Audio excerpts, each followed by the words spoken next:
Hello friends, बरायबाय बड' जब info अफिशियेल YouTube चेनेलाव दा लोगोफोर इउनिभार्सिटिनि आपडेट लाबोया जोबोर गोबाव जाबायमोन नाथाय लोगोफोर एबार फैबाय थासिगोन बेनो जाबाय गुवाहाटी इउनिभार्सिटी लोगोसे बड'लेण्ड इउनिभार्सिटी नोंथांमोननि जायफ्रा डिग्री एबा पिजि खालामगासिनो दङ स' नोंथांमोननि एग्जामनि बागै आपडेट मोनबाय थासिगोन दा एग्जाम जासिगोन बेनिखायनो फर्म फिलआप खालामनांसिगौ आरो एग्जाम प्रग्राम ओंखारगोन जेब्ला ओंखारगोन आं नोंथांमोननो बेबायदिनो भिडिअ लाबोबाय थासिगोन सिगांनि बायदि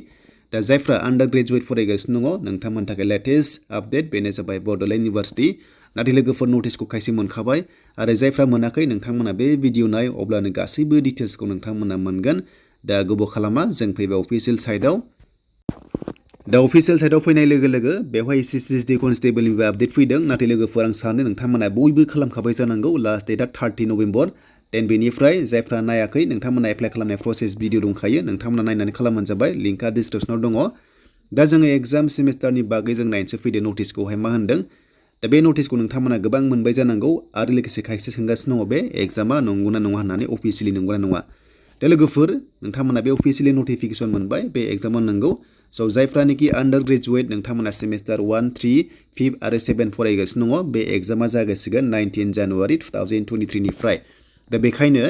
फर्म फिलआप खालामनो टाइम फैसिगोन लोगोसे एग्जाम रुटिन ओंखारगोन आरो जेब्ला ओंखारगोन आं नोंथांमोना आपडेटखौ लाबोगोन जायखिजाया एग्जामा बबे जागोरगोन डिटेल्स गैया नाथाय एग्जामा जासिगोन 19 जानुवारि 2023 निफ्राय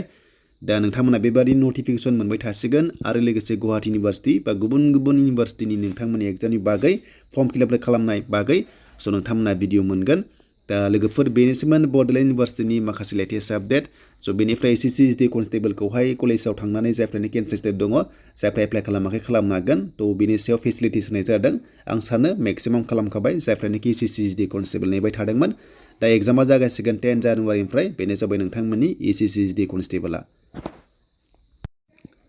दा बेनिफ्राय लोगोफोर लेटेस्ट आपडेट नेदो जेब्ला फर्म फिलआप आरो लोगोसे एग्जामनि डिटेल्स फैयो आं नोंथांमोनजों शेयार खालामबाय थासिगोन दा बेनोसैमोन लोगोफोर दिनैनि आपडेट देन बेनिफ्राय एसएससिनि लास्ट डेटआ 30 नभेम्बर एग्जामा 10 जानुवारि 2023 आवनो जाजोबगोन आरो लोगोसे एग्जामा अनलि 60 मिनिट्स 160 मार्क्सनि जागोन